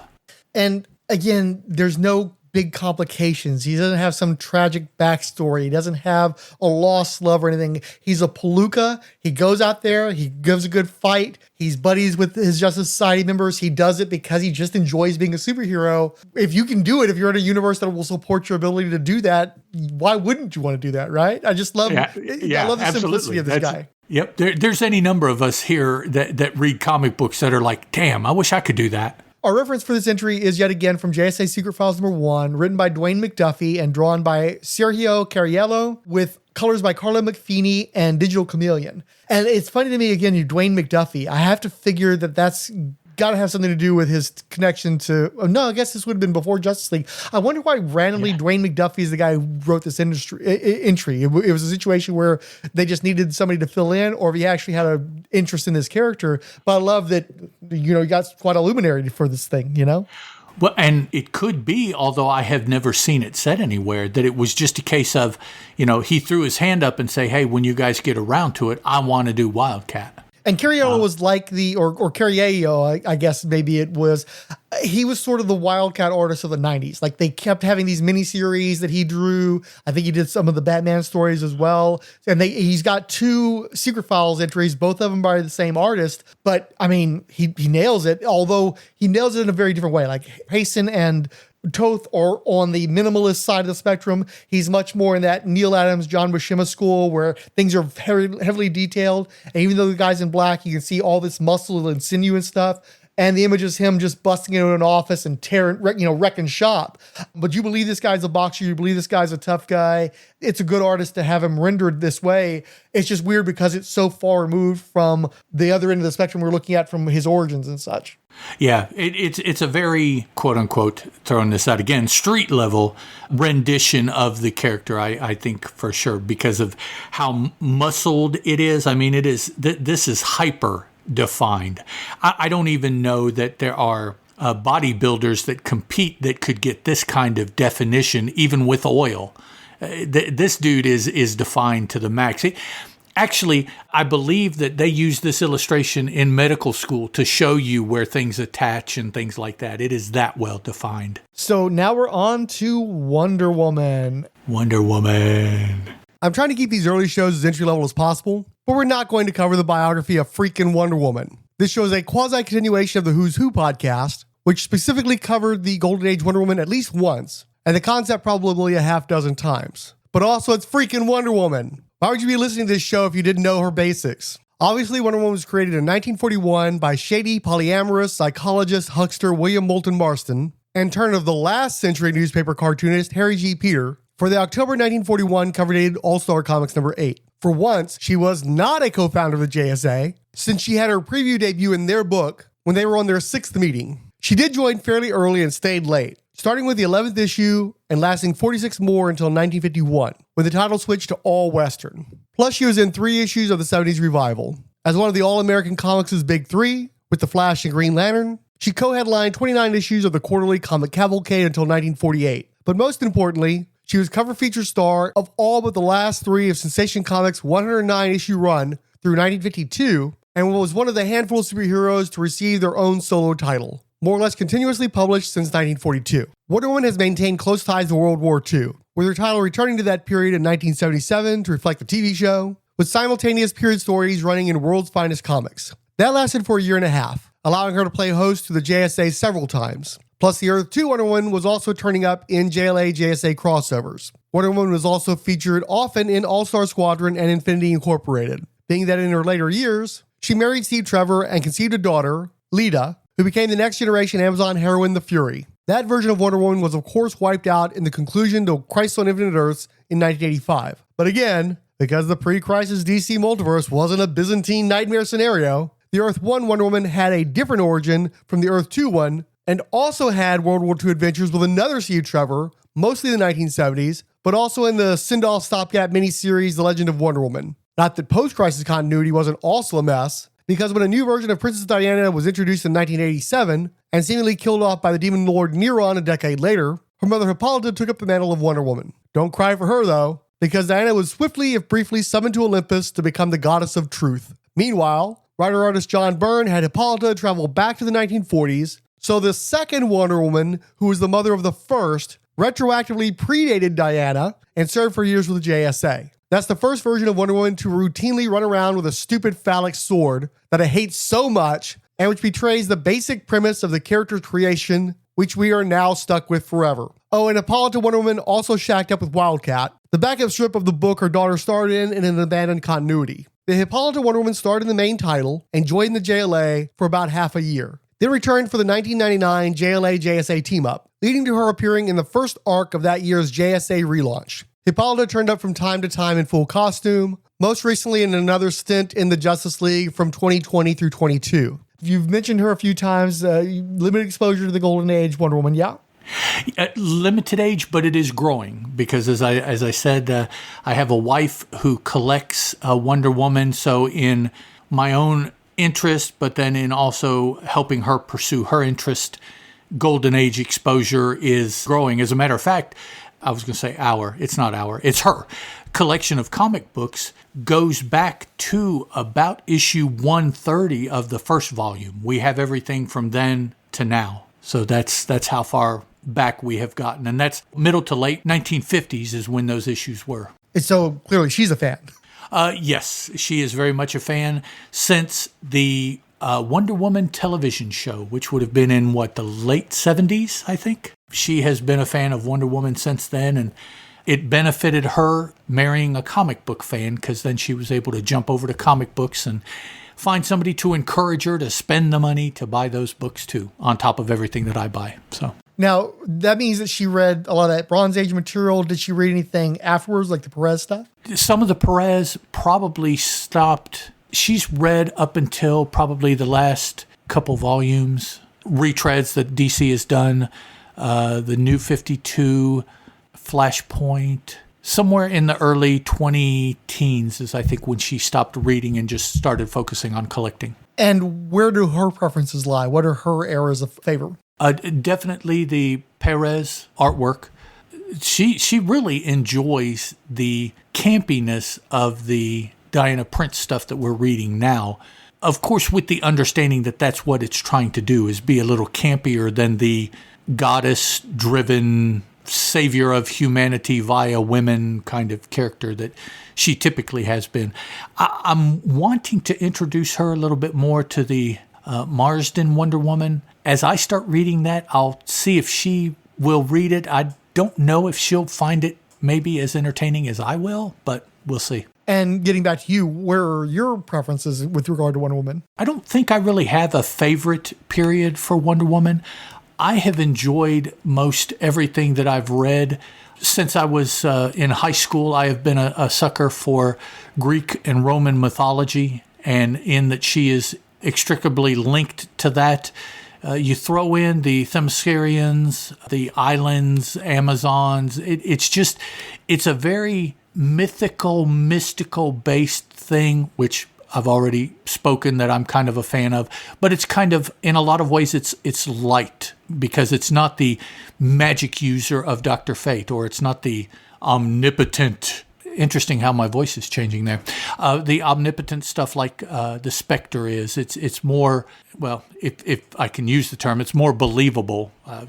Even though it is a comic book. The martial aspects of the character I enjoy. Just many things I enjoy, and it just compounds because there is this aspect and that aspect. And so altogether, I just find Wonder Woman, I've never really spoken or quote-unquote admitted it, but Wonder Woman probably is in my top 5 favorite characters, period. I just have never really acted on it.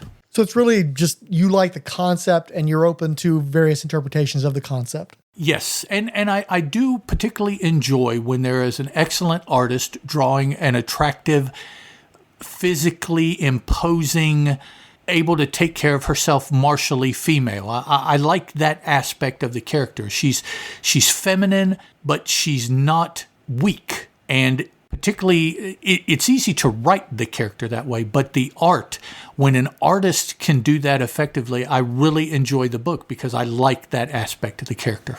You bring up martial a lot. Where do you stand on her being armed, sword, shield, that kind of thing?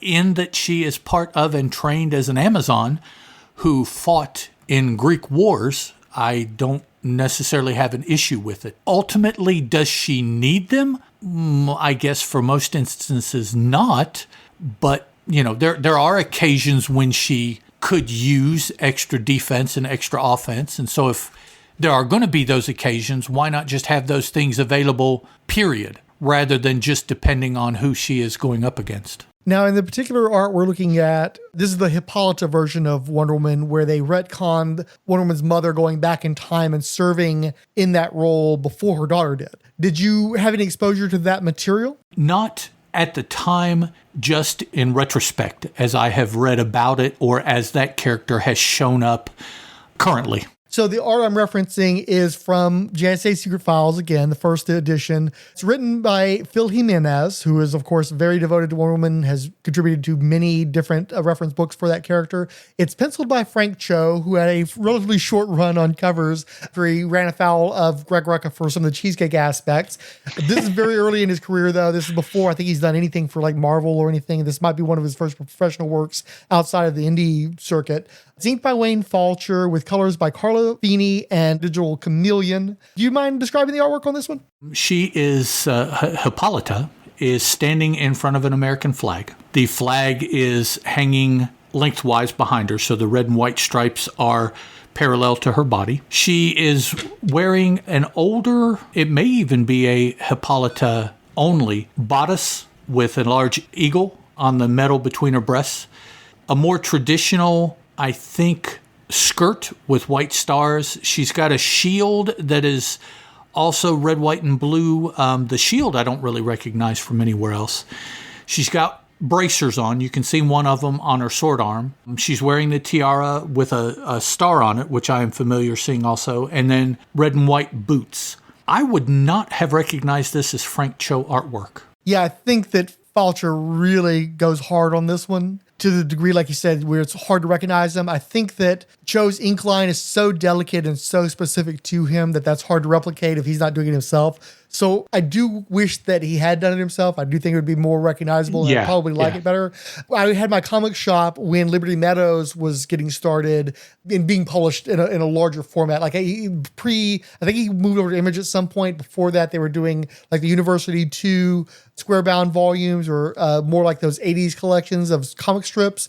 And then they started doing the periodical version. And I had people in my shop who were picking it up. And I really loved looking at those strip collections. And he was extremely good at drawing women. And the particular lead character from that book already looked a lot like Wonder Woman anyway. So I kind of wish we'd gotten the full Frank Cho treatment here. But also by having him being inked by somebody else, it does have that sort of DC quality to it. It's sort of like an interesting middle ground, and it's not a view of Frank Cho you would normally see, and it's still an attractive image. Very. I kind of question the bust size. She seems very busty, but I will say that in the one curious thing I've noticed that they have never taken on is that mythologically, it is said that the Amazonian women would mutilate themselves in order to be better fighters. They would remove one of their breasts. And I have never seen DC do that with any of the Amazons. And I'm kind of glad about that too, because that would be, in modern sensibilities, that would be rather off-putting to see women running around like that. But mythologically, that's one of the myths about Amazonians.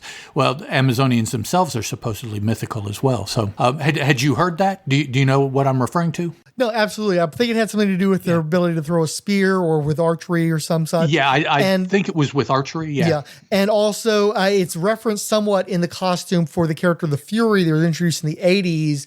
Her costume was asymmetrical because they made a reference in the costume to the breast. The breast is still there, but it's separated by elements of the costume to reference that practice. Okay. And that's Fury 2, you said? Yes, that was the version that would appeared in the Infinity Inc. comics by Roy Thomas, Jerry Ordway, and Mike Macklin. Okay.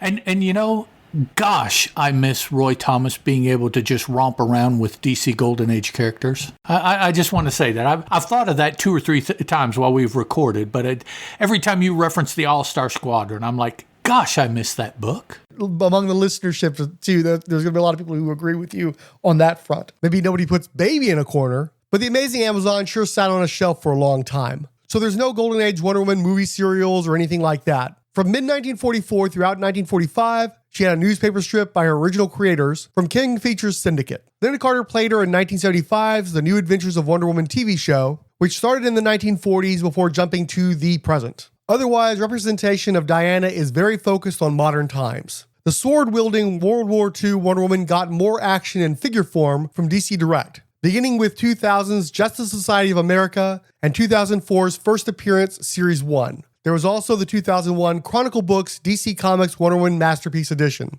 In 2008, Darwin Cook's The New Frontier was adapted into a direct-to-DVD animated film with voice provided by Xena herself, Lucy Lawless. That version received a DC Direct action figure in 2006, with a variant included in the 2009 The New Frontier Justice League box set. In 2009, Mark Miller's Superman Red Sun became an iTunes downloadable motion comic with Wonder Woman voiced by Wendy Lee. A proper DTV adaptation was released in 2020, voiced by Vanessa Marshall. There was also a figure in 2005, which was then included in the 2008 DC Direct Elseworlds Red Sun box set, plus a Mini-Mates 2-pack that same year. Gal Gadot played a World War I era Wonder Woman in the 2017 major motion picture, and most recently, there was a 2021 DTV cartoon Justice Society World War II, voiced by Stana Katic. Having noted all these Golden Age set media appearances, none of them featured the Hippolyta Wonder Woman, only Diana.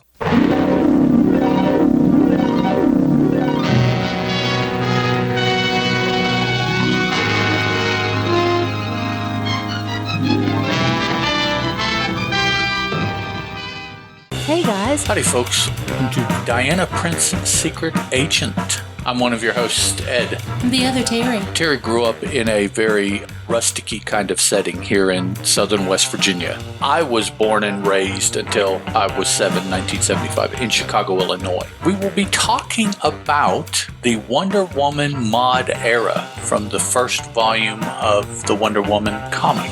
By day she practices the deadly battle of arts in Orient, and by night she questions underworld informers. There's about 30-ish issues of Wonder Woman and about anywhere from 5 to 10 issues of other books, depending on how many of those we want to look at. A lot of this will be new to us, a new way of doing things. I'm fine with the Wonder Woman portrayal being compatible with the Wonder Woman in the movie. I realize that Wonder Woman has been around for many, many ages and has changed to fit in the age that she's in. So she has lived and had to fit into different time periods. And I can see the Wonder Woman of the 80s, 90s, 2000s being the same woman as what's in this book in the 60s. That's fine with me. Her character is not so different. Those creatives are Denny O'Neil, Mike Sikowski, and Dick Giordano. And let me just say that Steve Trevor and Lois Lane are the stupidest people on the earth. It's, but they can't see that the person they're with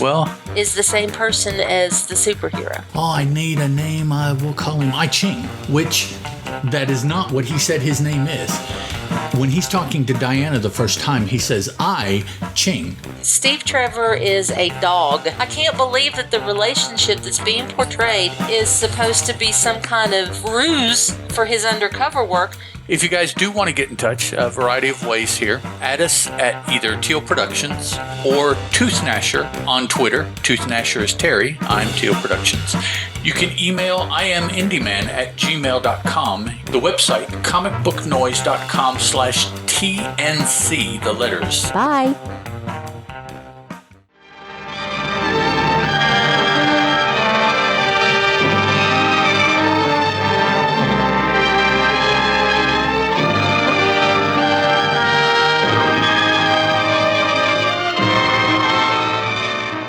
Blood Queen debuted in August 1994's Wetworks #2 and was created by Will Sportasio and Brandon Choi. She was the chief protagonist across the series' 4-year run, was featured in Alan Moore's Spawn Wildcats, and figured into the year-plus revival of Wetworks under writer Mike Carey. She was, of course, in at least a couple of swimsuit specials, a batch of trading cards, and received an action figure in the 1996 second series of McFarlane Toys' Wetworks line. Blood Queen ruled over the Vampire Nation, essentially the international kingdom of bloodsuckers within Wildstorm Comics. She was attended by her personal warrior Red, also known as Persephone, and gave off strong sapphic vibes. Blood Queen reigned for decades, if not centuries, having had a run-in with Adolf Hitler, who she referred to as a silly little man with a silly little mustache. The Queen's longtime enemies were the Weir Nation, the Werewolves' international kingdom. In modern times, Blood Queen was deposed by Prince Draken, who eventually succeeded in toppling her rule. I want to say that Blood Queen was behind the creation of the Golden Symbiotes that ended up bonding with the military unit Team 7,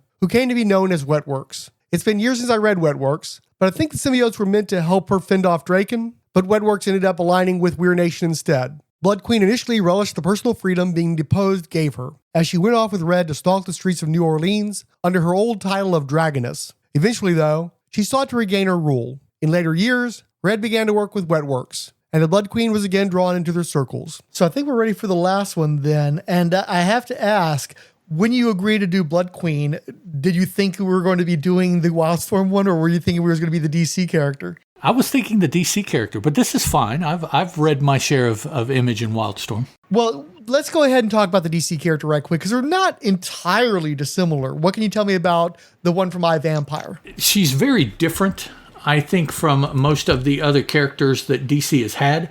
If you just were given just a quick run through of the character, I don't know that you would necessarily be able to say that, oh, well, you know, that's a DC character, like you can some characters. And her and Andrew Bennett, I think, are pretty synonymous in my mind. When I think of one, I think of the other. I'm not the biggest fan necessarily of iVampire. I haven't read extensively. I've read probably the 2011 iVampire, that volume, in the origin in the Bronze Age. Yeah, I want to say it was late iVampire. 70s, early 80s. I believe he was in House of Mystery.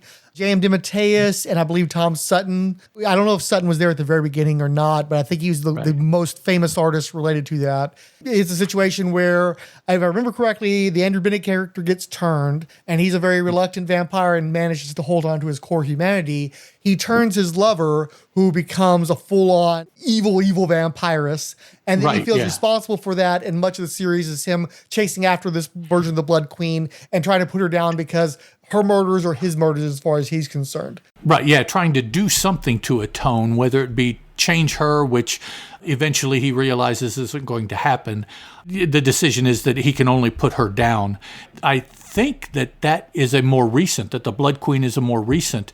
I think Bennett goes all the way back to the beginnings of iVampire, but I don't believe the Blood Queen does. No, I'm pretty sure that because they revived that character concept for the New 52 version of the series, but I'm pretty confident because if you go to like the history of the DC universe that Perez did, she's pictured with Bennett in the entry from that time period. I don't know. I don't think she got a Who's Who entry on her own, but I'm confident she's referenced in Bennett's entry from the original Who's Who. I did not myself read a lot of that stuff. I think I tossed through it as a kid, but I've not got a lot of familiarity with it myself. So mostly I'm drawing, again, I'm one of those guys, I read Who's Who, so I know a lot of this stuff from secondhand sources, from references to those books, rather than having read them myself. I've actually read more Wetworks, which we can start talking about this version of the character. How much Wetworks did you get read? Most, if not all of the first volume. Wetworks was my personally most anticipated Image book when it was announced, because I was a huge Portasio fan, because I was a huge, and still am, an ex-Stan fanboy, whatever derogatory, get it all kind of personality you want to throw out there, a descriptor you want to throw out for that personality. The X-Men is where I will plant any flag, and any hill that I will die on involves the X-Men. I've been involved with them since the early 80s. It is the only topic in my comic book collection that I actively try to collect everything of. Any contemporary books that I do decide to read, it is X books that I decide to read first. I am that guy just about that has kept X books going when they should have died horrible deaths because somebody is spending money on them. That's me. I'll agree that the book should have died, but I just can't help myself, and I buy them anyways. I'm not even sure why I got into that. Tend to agree with you? Will Portasio. Okay, exactly. Yeah, that's how I got on it. So I was first exposed to him, I think, through Strike Force Mortuary, and then through The Punisher. In the time period that he was the Punisher artist, he was my favorite artist working in that time period. When he came back after a period of a fallow period to do X Factor, and then on to Uncanny X-Men, I preferred Portasio over Jim Lee, who was the favorite son of all of comics in terms of artwork in that time period, but I still preferred Portasio. Now, by the time Wetworks came along, I was done with Image. I was so tired of being burned by them and them not having the writers that they needed. And of course, the initial writer on Wetworks was the same guy who had written Wildcats, and I wasn't too into that. So I think I bought just the first issue, gave it a try. Wasn't enough there for me to continue on with the series. And I didn't come back and read the series until recent years.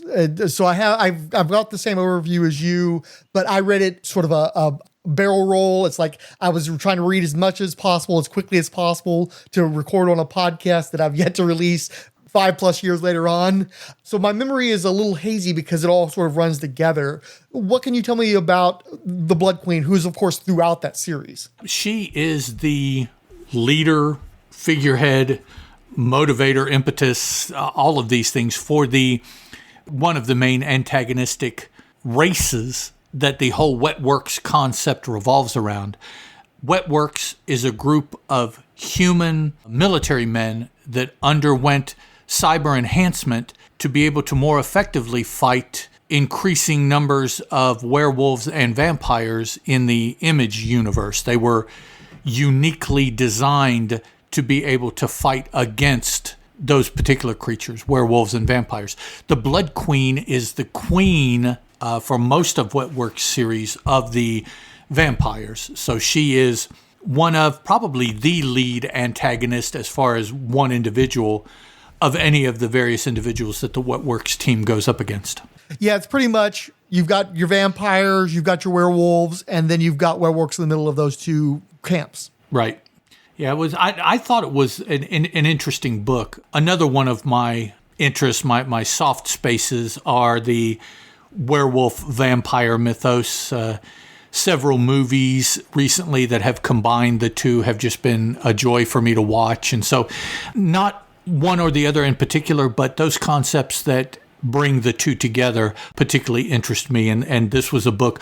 Plus, in the early 90s, Whilce Portasio, and then what just added to it is, well, the debut of this book that I was really interested in got pushed back, which just caused my interest to be that much more because I was that much more anxious until finally I had forgotten about it and it finally showed up like 2 years, almost 2 years from when Image started, almost 3 years from when it was first spoken about. And it was like, yeah, okay, I'll go ahead and read it because I like Whilce Portacio, but dog, your window has closed about 2 years ago. So now, I would say that if you really like the first volume, and I totally agree with you too, I love the whole Monster Rally aspect of vampires versus werewolves. There was a pretty solid run by Mike Carey where Whilce Portacio came back and did the first arc, and I think he did covers throughout the run. So I would say that it was one of the better Wildstorm books under DC. You know, like you had the original run where it was still essentially a continuation of Wildstorm. That was good stuff. You know, there was an attrition there. And then they tried multiple times to revive Wildstorm, and I don't think that those revivals worked out that well. I would say it was among the better ones and felt the most of a piece with the old Image material, where I think a lot of the DC stuff feels like DC trying to do Wildstorm instead of the real Wildstorm. That's it exactly. It felt like DC just using the characters. But okay, I'll make a note here and look that volume up and give it a read, see what I think. So this entry was taken from 1994's Wetworks Sourcebook number 1, written by Francis Takanega, penciled by Scott Clark, inked by Tom McWeeney, and colored by Wendy Fouts and Wildstorm Effects. Enid the Blood Queen is dressed in purple with a plunging neckline and exposed thighs, prancing in the moonlight like a ballerina. What do you think of this one? Okay, first, the image is from the 90s, okay? The image is from Image in the 90s. Now, those of us that are longer in the tooth know exactly what those descriptors mean. Anything else that you want to say about the picture just fits into that framework. But I will say it is her. I mean, if you've read the book, it is a spot-on depiction. I like the fact that it looks like it's on a computer screen with a readout off to the side, which is something that Wetworks kind of relied on because it was intended to be a contemporary military unit. So there was a lot of data intelligence gathering and a lot of relaying information by screens and heads-up displays and things like that. So it looks like something that would have come directly from some entry that Wetworks would have put together on this individual.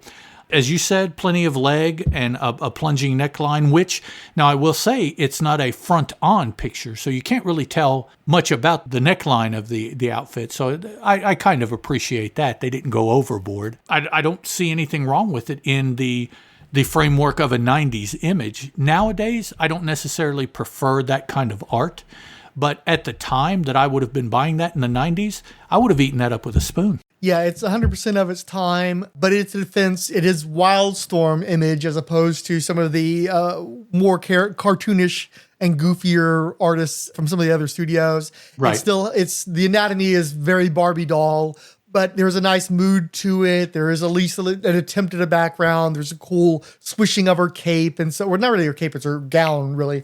Right. But her gown has a cape-like quality, we'll say. It's very much a trail. And it's a 2-page spread, which unfortunately, since most of this stuff hasn't been digitized, I had to just kind of squish it together for my own scans from my copy of the book.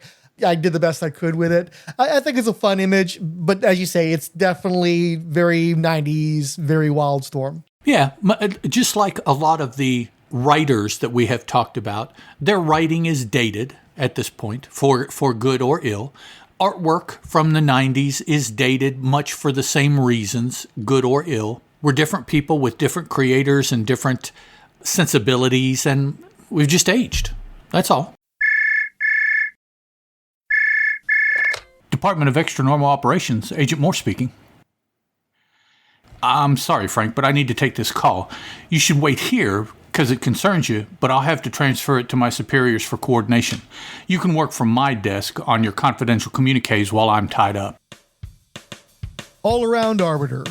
I'm a do fast. There's an anonymous comment on the WordPress page. Not sure if this is going to Diablo Frank or not. The only comment form is headlined, "Mail it to Marvel." I did fix that. I was trying to comment on his Secret Files and Origins podcast. Frank commented that he couldn't find any evidence of Quality's Quicksilver and All-Star Squadron. I could swear I saw him in issue number 60 when all of those Quality heroes migrated to Earth X to join the Freedom Fighters, but he's not listed in any of the indexes I've checked. He is, however, in issue number 27 of Young All-Stars with some of the other freedom fighters, or so fandom says. Don't blame me for not reading that if you haven't. That series is not considered one of Roy Thomas's better works. And yeah, I think the Young All-Stars appearance was what prompted Quicksilver's Who's Who entry. I wanted to stay more on the pure Golden Age side at that time, except for entry subjects that I don't expect to recanvas later. Once we get past these initial run of episodes, most of the show will be not only very post-crisis oriented, but even post-Zero Hour. We're just working up to that with a little pre-crisis, even pre-DC coverage for comparison's sake. Moving on, Ascani Sun 22, Between the Pages blog, BJP, Brad Dade, Rhett Young, Bucky O'Brien, Captain Entropy, who added of the initial promo. Yes, take my money indeed. I'm quite intrigued and eager to hear this new podcast taking the tradition of Who's Who podcasting and bringing it into the Chromium Age, especially with a Golden Age gateway drug. But what I want to know is, where are the raisins? I was promised metaphorical raisins in the potato salad to create an incongruous flavor profile, slightly spoiling what would have been a perfectly sumptuous platter of fan service. The other shoe has yet to drop. What's the diabolical Diablo Frank going to do to us, y'all? Captain Entropy continued on the first episode. I loved this and took notes so I could write a comment. Now my notes are so cryptic I can't remember what I was going to say. I will listen again. Moving on, Dave's Comic Heroes blog. David Gallagher, who wrote, I cannot wait. It's basically superheroes all week with me as I share my thoughts with Diablo Frank in the DC Secret Files podcast for JS April. This was a tremendous amount of fun, even if I did have pneumonia while recording. Then DC Dave offered a Philip J. Fry, Shut Up and Take My Money JPEG. Doug Adams wrote, so when you said you were working on a secret podcast, ... and then he offered a Detective Kuyan gif from the end of The Usual Suspects. The Earth 2 podcast, Ed Moore Teal Productions, Elder Nightborn, NB More Like NBay, the ever-delightful Rick Reason, Gene Hendricks, History of Comics on Film, Hicks, who wrote of Golden Age Secret Files #1, not on the DC Infinite app. I have this issue still because it isn't. The Irredeemable Shag wrote on the initial promotion, about time he finally announced this. I've been sitting on this secret for decades. Congratulations on the announcement. It's going to be an epic show, can't wait. Truly excited for this, and the trailer makes me laugh. More people should reference me in their trailers. Just seems like a solid business practice. And why Who's Who in Impact has become a serious talking point, I'll never understand. Also, hooray for launching during JS April. Shag continues on the debut episode. Hey Diablo Frank and David Gallagher. Really enjoying this episode, listening today. Got a question. Early on in the episode, there was a rapid fire superhero or not a superhero classification round. Regarding that, not a complaint, but genuinely curious on David's thoughts. David classified Zorro as a superhero due to the costume and trappings. However, Green Hornet got classified as not quite a superhero. Again, not complaining, just wondering the distinction between the two. David replied, it was very rapid fire, but I think my qualifier was extraordinary skill or ability that puts you in a different qualifier from pulp hero to superhero. Green Hornet isn't Sherlock Holmes or Batman, and isn't the fighter Kato or Zorro are. He's capable and can hold his own, but not extraordinary based on my knowledge of him from the serials, TV show, and radio show. I know it's arbitrary and rapid fire, but that was my off-the-cuff position. Green Hornet is pulp, like Wesley Dodds is pulp. Doesn't mean they don't have a place in the history, just that there's a dividing line. Shag responded, totally fair and makes sense. Thanks, it's a fun listen. And even though Shag didn't bother to ask me, I consider the Phantom to be the first superhero. All the trappings of a masked mystery man going back to the Scarlet Pimpernel, plus a colorful skin-tight costume and fantastical trappings that go beyond anything associated with prior adventure heroes. Moving along, Jarrett Keene, Jim Imbruglia, SCTV Forever, Just a Fan, Justice Society Presents, Keith G. Baker, Lori Lan, who wrote on YouTube, you're doing a fantastic job, but then proceeded to try to sell me a crypto wallet or something, so bit disingenuous. M.A. Salko wrote, I listened to the first half last night. It's absolutely wild how much production Frank put into this episode beyond two folks chatting. Mallow, the DC Multiverse historian. M.H. Blake. Park R. Oliver A92. Peacebound and Down, a Wonder Woman podcast wrote, really excited for the start of this new show. Pete Flower. Plovey Love.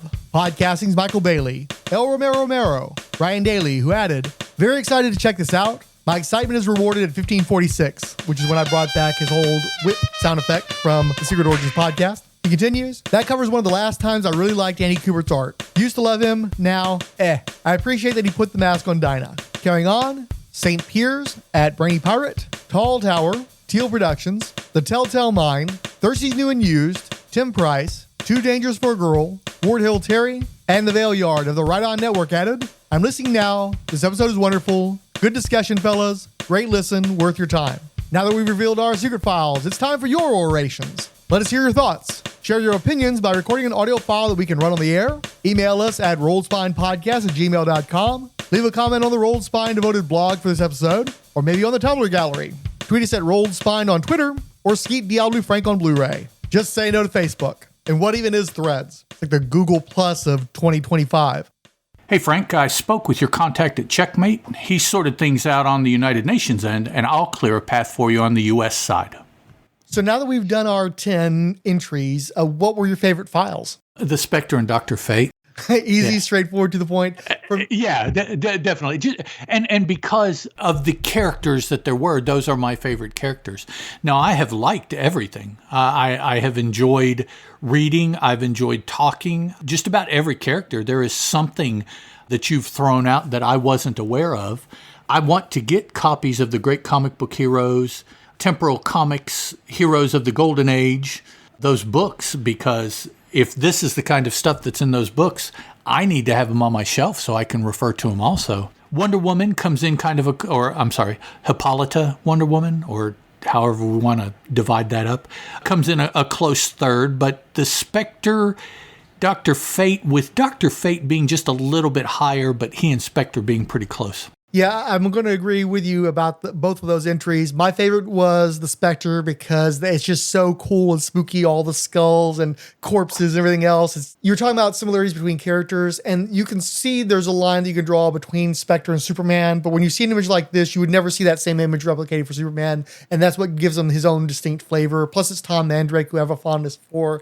And then after that, I really like the Alcatena Fate just because it does such a good job of touching on all the different fates and bringing them all into an image where they're not all doing the same thing. It's not like they're running out to you as a team of fates. Right, yeah. So I like that. And I especially like Naboo at the bottom. He just looks cool. I like Cariello's Wildcat. Again, just such a cool brawler guy. And the Blood Queen, because that image quality definitely separates it from the other images because that's the only one that looks like that. So I dig that as well. But definitely my absolute favorite is going to be the Mandrake Spectre. Cool. But I agree. There is just something. First, the image is striking to begin with, but once you learn a little bit about the character and then reference or compare that to the artwork, it just takes it to a whole nother level. And you're like, yeah, that is spot on. If I ever saw the Spectre, I am sure that is exactly what it would look like to me, whether that's what he was trying to do or not. That's what I would see. Closing things out, where can people find you on the internets? Probably the easiest place is to look at either Blue Sky or Twitter and to search Teal Productions, Teal like the color, one word. Those are probably the two places that I frequent the most. And also, if you are interested, both of those are where I post any podcasts when I release them. Those are the first couple places that they show up. Huge thanks to you for participating in this. I think that we both had a great time and loved talking about all these characters. I think that people can tell how enthusiastic we are about this, and it's just been a blast having this conversation with you. Thanks. Absolutely. I agree 100%, and I really appreciate the invite. And thanks to you folks for tuning in. I've been Frank. I'm Ed. And as always, we leave you with the question of the next episode. Do you want to hear a secret?